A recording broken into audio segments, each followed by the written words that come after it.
Hello बच्चों, मैं अतुल मिश्रा आपके अपने YouTube channel bio life line by Atul sir पर हेरिडिटी के आज फोर्थ पार्ट में बात करेंगे मेंडल्स लॉ के बारे में। किसके बारे में बात करेंगे बेटा? मेंडल्स लॉ के बारे में। क्लियर है? किसके बारे में? मेंडल लॉ के बारे में। आपको पता है प्रीवियस क्लास में हमने जो बात की थी मेंडल क्रॉस के बारे में बात की थी। तो monohybrid cross and dihybrid cross, two type के क्रॉस होंगे। तो अब मेंडल ने उसी को लॉ बोला है। क्या बोला है बेटा? लॉ। समझिए, अगर बात करें मेंडल के मोनोहाइब्रिड क्रॉस की और या बेटा बात करें मेंडल के डाई हाइब्रिड क्रॉस, तो on the basis of monohybrid cross Mendel ने टू लॉ दिए थे। एक लॉ था लॉ ऑफ डोमिनेंस और दूसरा था लॉ ऑफ सेग्रीगेशन। वहीं अगर बात करें डाई हाइब्रिड क्रॉस ने, तो मेंडल ने एक लॉ दिया था। क्या नाम है बेटा? Law of independent assortment. क्या बेटा? लॉ ऑफ इंडिपेंडेंट असॉर्टमेंट, या इसी को बोल सकते हैं लॉ ऑफ फ्री रिकॉम्बिनेशन। क्या बोल सकते हैं बेटा? Law of free recombination. अगर बात करें मेंडल लॉ ऑफ डोमिनेंस की, फर्स्ट लॉ जो था मेंडल का क्या था बेटा? Law of dominance. क्लियर? जो कि कैसा था? मोनोहाइब्रिड क्रॉस के लिए था मेंडल का लॉ। तो लॉ ऑफ डोमिनेंस की अगर हम बात करें, इसमें आता है इन डिसिमिलर पेयर। अगर पेयर कैसा है? डिसिमिलर। जैसे आपको पता है जब मोनोहाइब्रिड क्रॉस कराते हैं F1 जनरेशन में जो रिजल्ट आ रहा था कैसा आ रहा था? डिसिमिलर पेयर आ रहा था, जो कि क्या बोलते हैं? हाइब्रिड। क्या बोल देते थे? हाइब्रिड। टॉल जरूर वहाँ पे बोल सकते थे, लेकिन आता था तो हाइब्रिड ही ना, जो उसका जीन था capital T small T. Clear है? यानी इन डिसिमिलर पेयर ऑफ फैक्टर या जीन है। वन मेंबर क्या कर रहा है? डोमिनेंट कर रहा है किस पे? अदर पे। यानी जो डोमिनेंट कर रहा है उसे dominant, capital T small T पे क्या कर रहा था? डोमिनेंट। इसीलिए हम उसे टॉल ही बोल रहे थे, डॉफ नहीं बोल रहे थे, क्योंकि कैपिटल टी डोमिनेंट कर जा रहा था बेटा किसमें? Small T. जैसे प्लांट हाइट क्या है? एक करेक्टर है। इसका जब क्रॉस कराया था टॉल से, और dwarf capital T small, capital T tall, और डॉफ क्या था? Capital T small T. अब यहाँ पे जो रिजल्ट आया था F1 जनरेशन में, आपको याद है कैपिटल टी स्मॉल टी आया था, लेकिन हम इसे टॉल बोल रहे थे। क्यों? क्योंकि कैपिटल टी डोमिनेट कर जा रहा था स्मॉल टी पे। किस पे बेटा? स्मॉल टी पे। वहीं अगर मेंडल के मोनोहाइब्रिड क्रॉस का एक लॉ था लॉ ऑफ डोमिनेंस, दूसरे लॉ की बात करें तो लॉ ऑफ सेग्रीगेशन। किसकी बात कर लेते हैं बेटा? Law of segregation. समझिएगा, दूसरा जो लॉ था मोनोहाइब्रिड क्रॉस का क्या था बेटा? Law of segregation. अगर हम लॉ ऑफ सेग्रीगेशन की बात करें तो इसे ही हम कह सकते हैं law of purity of gamete. क्या बोल सकते हैं? Law of purity of gamete, या law of splitting of hybrid. Law of splitting of hybrid मतलब ऐसा लॉ जो हाइब्रिड को ब्रेक कर दे। क्लियर है? इसे क्या बोलेंगे बेटा? Law of splitting of hybrid. Clear है? पढ़िए इसका। बाई म्यूसिस, आपने म्यूसिस पढ़ा है। क्लियर है? कहाँ पे पढ़ा है बेटा? क्लास 9th में। म्यूसिस का मतलब होता है डिवाइड कर देना, यानी क्रोमोसोम को आधा कर देना। म्यूसिस का मतलब आप यही समझिए। Parental pair of allele segregate या सेपरेट। सेग्रीगेट का मतलब सेपरेट, यानी अलग कर देना। From each other and only one allele is transmitted to gamete. अभी क्या करेगा? अगर ये हाइब्रिड है, क्या है बेटा? हाइब्रिड है ना? तो मियोसिस के थ्रू, किसके प्रोसेस से बेटा? मियोसिस से। जो आपको हाइब्रिड कैरेक्टर आपके पास है उन दोनों गैमीट को क्या कर देना है? अलग कर देना है। ट्रांसमिट मतलब क्या कर देना है बेटा? अलग कर देना। जैसे यहाँ पे लिखा किसके लिए बेटा? हेट्रोजाइगस के लिए। जैसे यहाँ पे लिखा है हेट्रोजाइगस के लिए, ये कैपिटल टी क्या है बेटा? लिखा है कैपिटल टी, और ये दूसरा कैसा है बेटा? Small T. क्या है? एक कैपिटल टी है और दूसरा कैसा है बेटा? Small T. ठीक है? अब इसे सेग्रीगेट कर रहे हैं, देखिए बीच से इसे ब्रेक कर रहे हैं, यानी सेग्रीगेट कर रहे हैं। सेग्रीगेट मतलब सेपरेट करना, यानी अलग करना। तो 50% चांस होगा कि जो आपका गैमीट आएगा वो 50% चांस होगा क्या? कि कैपिटल टी आ जाएगा, और 50% चांस होगा क्या आएगा? स्मॉल टी आएगा। बेटा याद रखना, हेट्रोजाइगस के लिए, होमोजाइगस के लिए नहीं है। अगर मान लीजिए होमोजाइगस में कैपिटल टी होता तो 100% था कि कैपिटल टी ही गैमीट बनता, जो हम बार बार बता रहे थे। कोई भी टी ले लीजिए, बात एक ही। लेकिन यहाँ पे अगर हेट्रोजाइगस है तो हम इसे सेपरेट करेंगे या सेग्रीगेट करेंगे तो एक ही आएगा। 50% चांस होगा कैपिटल टी आएगा और 50% चांस होगा स्मॉल टी आएगा। यही लिखा है। Two types of gamete each having one allele equal proportion. Clear है। अब क्या है, टू टाइप ऑफ गैमीट है और दोनों में पॉसिबिलिटी क्या है बेटा, एक एलील की इक्वल प्रोपोर्शन की, क्या है, इक्वल प्रोपोर्शन, चाहे कैपिटल टी आएगा तो भी 50%, स्मॉल टी आएगा तो भी क्या आएगा बेटा, क्या आएगा, इक्वल प्रोपोर्शन, यानी 50% चांस है। इसे ही हम बोलते हैं मेंडल के मोनोहाइब्रिड क्रॉस के सेकेंड लॉ ऑफ सेग्रीगेशन। क्या बोलते हैं, लॉ ऑफ सेग्रीगेशन। मेंडल के दो लॉ हैं मोनोहाइब्रिड क्रॉस में, लॉ ऑफ डोमिनेंस और लॉ ऑफ सेग्रीगेशन। सेग्रीगेशन का क्या मतलब है बेटा, सेपरेट करना, अलग करना, ठीक है। तो क्या है, 50% चांसेस हैं, 50% चांसेस का मतलब इक्वल प्रोपोर्शन, ठीक है। 50% चांसेस कैपिटल टी आएगा और 50% चांस क्या होगा बेटा, कैपिटल टी आएगा और 50% चांस होगा क्या, स्मॉल टी आएगा। क्लियर बेटा।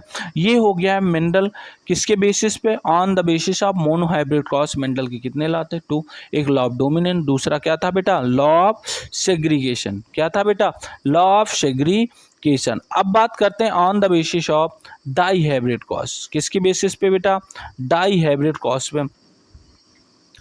अगर बात करें डाई हाइब्रिड क्रॉस के बेसिस पे, तो आपको पता है डाई हाइब्रिड क्रॉस के बेसिस पे जो मेंडल का लॉ था, क्या था बेटा, मेंडल का लॉ था, उसे क्या बोलते हैं, लॉ ऑफ इंडिपेंडेंट असॉर्टमेंट, यानी लॉ ऑफ फ्री रिकॉम्बिनेशन, या क्या बोलते हैं, लॉ ऑफ फ्री रिकॉम्बिनेशन। क्या बोल सकते हैं, law of free recombination. Clear बेटा।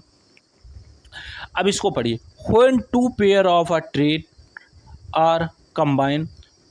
तो आपको पता है लॉ ऑफ डोमिनेंट, इसमें लॉ ऑफ इंडिपेंडेंट असॉर्टमेंट में क्या हुआ था, डाई हाइब्रिड क्रॉस में टू पेयर ऑफ ट्रेड को कंबाइन किया गया था। In a hybrid segregate, segregate मतलब सेपरेशन, वही सेग्रीगेशन है, separation of one pair of chamber independent of the other pair of chamber.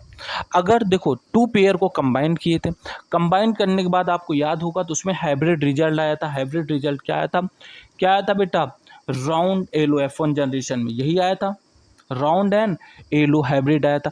अब इसे हम क्या कर रहे हैं, सेपरेट कर रहे हैं, अलग कर रहे हैं। और जब इसे सेपरेट करेंगे, अलग करेंगे, तो एक चैम्बर दूसरे चैम्बर पे डिपेंड नहीं होगा, इंडिपेंडेंट होगा। कैसा होगा, इंडिपेंडेंट। बात करें seed shape and seed colour, यही दो करेक्टर लिए थे, सीड शेप लिए थे, सीड कलर लिए थे। हम उन्हें वहाँ पे मिक्स कर दिए थे, यहाँ हम अलग कर रहे हैं। सीड शेप में कैपिटल आर स्मॉल आर दो हैं, क्लियर है ना बेटा, कैपिटल आर स्मॉल आर, हम इसे मोनोहाइब्रिड टाइप में अलग किए। अब ये दूसरा क्या है, सीड कलर, क्या है बेटा, सीड कलर, तो कैपिटल वाई स्मॉल वाई। जब ये दोनों साथ में अलग हो रहे थे, क्या हो रहे थे, मोनोहाइब्रिड है ना, दोनों जैसे अभी लॉ ऑफ सेग्रीगेशन बताए, दोनों साथ में अलग कर रहे हैं, तो इसे बोलते हैं लॉ ऑफ सेग्रीगेशन। क्या होते हैं, बोलते हैं लॉ ऑफ सेग्रीगेशन। वही दूसरा है सीड कलर, सीड कलर कैसा है बेटा, कैपिटल वाई स्मॉल वाई, है ना, कैपिटल वाई स्मॉल वाई, यानी कैपिटल वाई क्या बोलते हैं बेटा, येलो, स्मॉल वाई को क्या बोलते हैं, ग्रीन। क्लियर है। अब आपको पता है ये भी 50% चांस है, क्या है, कैपिटल वाई 50% चांस है, स्मॉल वाई। यहाँ पे भी 50% चांस था कैपिटल वाई और 50% चांस था क्या, स्मॉल वाई। यहाँ तक तो वही है मोनोहाइब्रिड, हमने दोनों मोनोहाइब्रिड को क्या कर लिया, अलग कर लिया। क्लियर है बेटा, तो इसमें कोई प्रॉब्लम नहीं, लॉ ऑफ सेग्रीगेशन आप पढ़ चुके हैं मोनोहाइब्रिड का। लेकिन अगर डाई हाइब्रिड क्रॉस कब आएगा, डाई हाइब्रिड अब इसके आगे आएगा। अभी जो बेटा क्या, ये कैपिटल आर और दूसरा ये स्मॉल आर, इधर कैपिटल आई स्मॉल वाई। अब ये क्योंकि ये एक मोनोहाइब्रिड है, ये एक पार्टिकुलर मोनोहाइब्रिड है, ये दूसरा मोनोहाइब्रिड, दोनों को हमें क्या करना है, मर्ज कराना है। क्या करना है बेटा, मर्ज कराना है। क्लियर है। अब ये दोनों सेग्रीगेट होंगे, इंडिपेंडेंट होंगे। समझिए कैसे। अब मान लीजिए ये आर है, कैपिटल आर, और ये कैपिटल आर है, ये क्या है बेटा, स्मॉल आर। क्या है, कैपिटल आर स्मॉल आर। थोड़ा टिपिकल है बेटा, ध्यान समझिए। अब इसमें हमें क्या करना है, अब इस कैपिटल आर के पास चांसेस होगा, ये 50% है, इसके पास चांस होगा कि ये कैपिटल वाई इससे मिले, सीड कलर के कैपिटल वाई से चांस होगा कि 50% चांस होगा कैपिटल वाई से मिले, और इस कैपिटल आर को 50% चांस होगा किससे मिले बेटा, किससे मिले, स्मॉल वाई से। ऐसे स्मॉल आर को भी ये पॉसिबिलिटी होगी कि 50% चांस होगा कि कैपिटल वाई से मिले, 50% चांस होगा स्मॉल वाई से। क्लियर है बेटा, है ना। इसे हम बोलते हैं इंडिपेंडेंट असॉर्टमेंट। बेटा क्लियर है यहाँ तक। अब बात करते हैं आगे। अगर हम आगे बात करें, अब ये कैपिटल आर है बेटा, ये किससे मिलेगा या स्मॉल आर किससे मिलेगा, ठीक है, क्योंकि ये अलग है मोनोहाइब्रिड और ये है अलग, तो ये दोनों एक दूसरे पे डिपेंड नहीं करेंगे। कैसे नहीं डिपेंड करेंगे, आपको पता है, ये जो सेग्रीगेशन हो रहा है अलग हो रहा है और इसका जो सेग्रीगेशन हो रहा है अलग, यानी इसका सेग्रीगेशन इसके सेग्रीगेशन पे डिपेंड नहीं कर रहा है, इसका सेग्रीगेशन इसके सेग्रीगेशन पे डिपेंड नहीं कर रहा है, इसीलिए इसे बोलते हैं इंडिपेंडेंट असॉर्टमेंट। क्या बोलते हैं? Independent assortment. ये मोनोहाइब्रिड अपना सेग्रीगेशन अलग करेगा, ये मोनोहाइब्रिड अपना सेग्रीगेशन अलग करेगा। बेटा जब फाइनली हम इन्हें मिला रहे हैं तो आप देख रहे हैं ये कैपिटल आर हो सकता है इस कैपिटल वाई से मिले या हो सकता है इस स्मॉल आई, ऐसे ही स्मॉल आर भी कैपिटल वाई से भी मिल सकता है स्मॉल आई, दोनों 50% चांसेस है। क्लियर है, 50% चांसेस है। लेकिन अगर ऊपर की बात करें, ये कैपिटल आर और कैपिटल वाई बन रहा है तो 25% बन रहा है, ये कैपिटल आर और स्मॉल वाई बन रहा है तो भी 25%, और स्मॉल आर कैपिटल वाई 25% और स्मॉल आर कैपिटल वाई 25%। जो गैमीट बन रहा है या प्योर जीनोटाइप 4 जीनोटाइप गैमीट बना है, या कितने जीनोटाइप 4 जीनोटाइप इसके बन जाएंगे। कितने जीनोटाइप बनेंगे बेटा? 4 जीनोटाइप बनेंगे। 25% क्योंकि आपको पता है ये जो सीड शेप था यहाँ से 50% था, अब इसका यहाँ तक पहुँचने में 25% होगा। इसका अगर देखा जाए तो ये 25, क्योंकि 50% यहाँ, फिर 50% या 25%, है ना। अब इसका ये भी क्या है 25%, इसी तरीके इसका 50% का ये कैसा आएगा 25%, और ये कितना आएगा 25%। यहाँ पे आप इंडिपेंडेंट असॉर्टमेंट में जानना क्या था बेटा?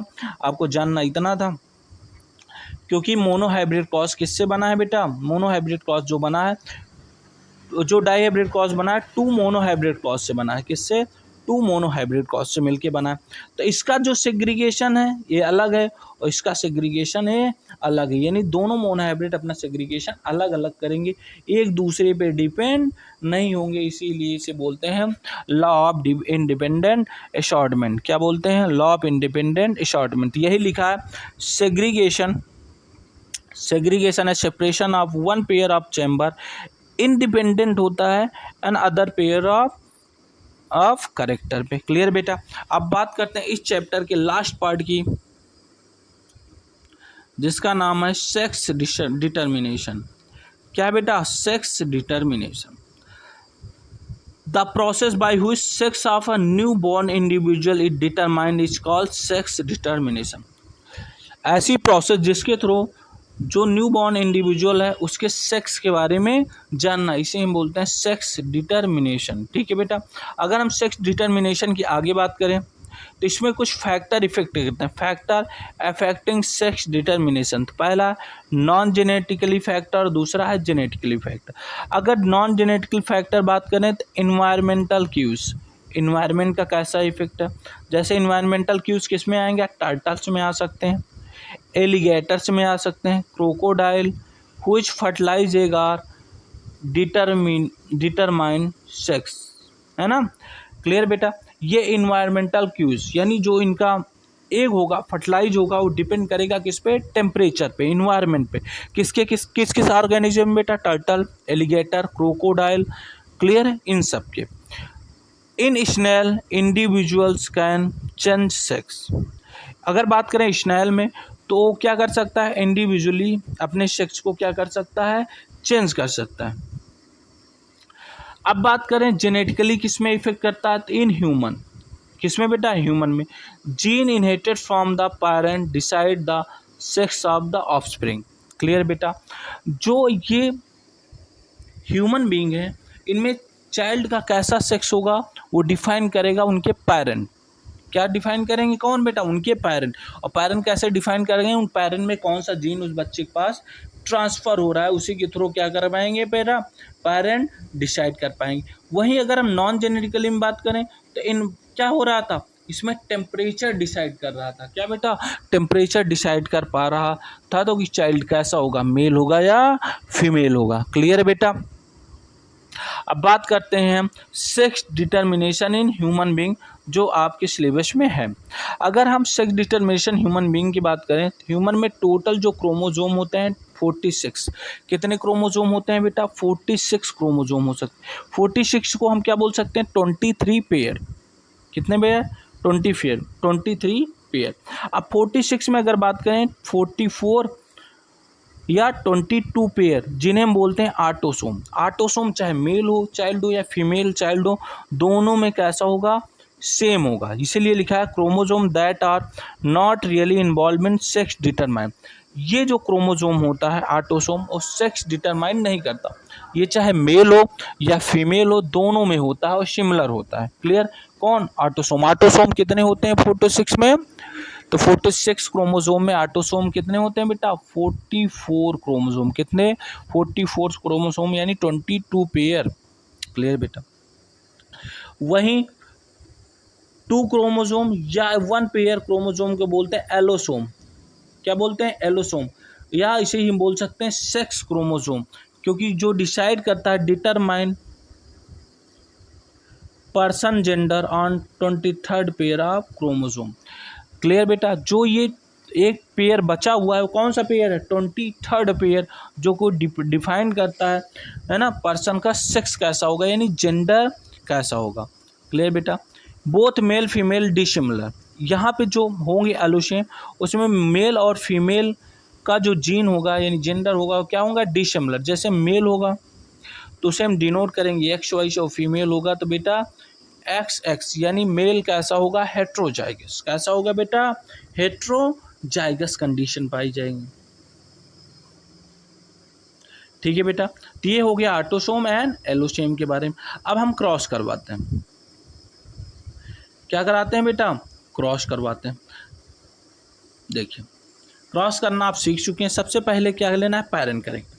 पैरेंट कैरेक्टर में एक फादर होंगे, दूसरी क्या होगी? मदर। दोनों को पेयर लेना। अब फादर हेट्रोजाइगस होते हैं यानी X एंड Y होंगे, और मदर कैसी होंगी?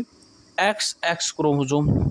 ठीक है? तो हमेशा याद रखना, फीमेल में कैसा क्रोमोजोम होता है? XX, और फादर यानी मेल में कैसा होता है? XY। अब इनका वही प्रोसेस, गैमीट बनाना है। गैमीट मतलब रिप्रोडक्टिव सेल। आपको पता है 50% चांस, क्योंकि हेट्रोजाइगस है तो X आएगा, और 50% चांस है क्या आएगा? Y आएगा, क्योंकि क्या? हेट्रोजाइगस। लेकिन मदर की बात करें तो ये होमोजाइगस है, XX होमोजाइगस है, तो कोई भी आ सकता है, कोई भी एक X से ले सकते हैं। ए भी 100% चांस दोनों के, कोई भी X से लिख लीजिए। ठीक। अब इनका क्या कराना है बेटा? हम फर्टिलाइजेशन। फर्टिलाइजेशन का मतलब है दोनों को मिलाइए। दोनों गैमीट को क्या कराना है बेटा? हमें मिलाना। और दोनों गैमीट को जब हमें मिलाना है, अगर दोनों गैमीट को मिलाना है तो हम बस पुन्नेट स्क्वायर का यूज करेंगे। अब पुन्नेट स्क्वायर यूज करेंगे तो आपको पता है, पहले बता चुके हैं, ये जो फीमेल,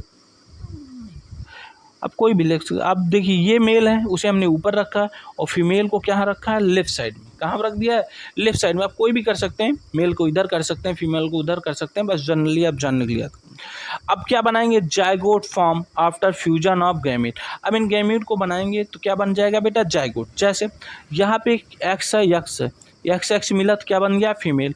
फिर X है, Y है, तो XY मिला तो क्या बना? मेल।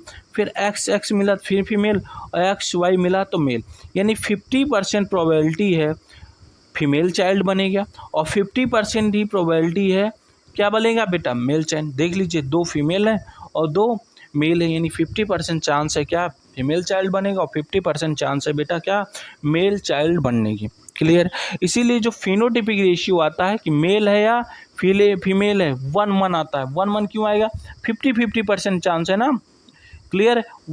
भाई 2/2 क्या हो गया? अभी देखिए 50% 2/2 रेशियो 2/2, यानी 2 मेल है और 2 फीमेल है, कितना आ गया? 1:1 ही तो आएगा।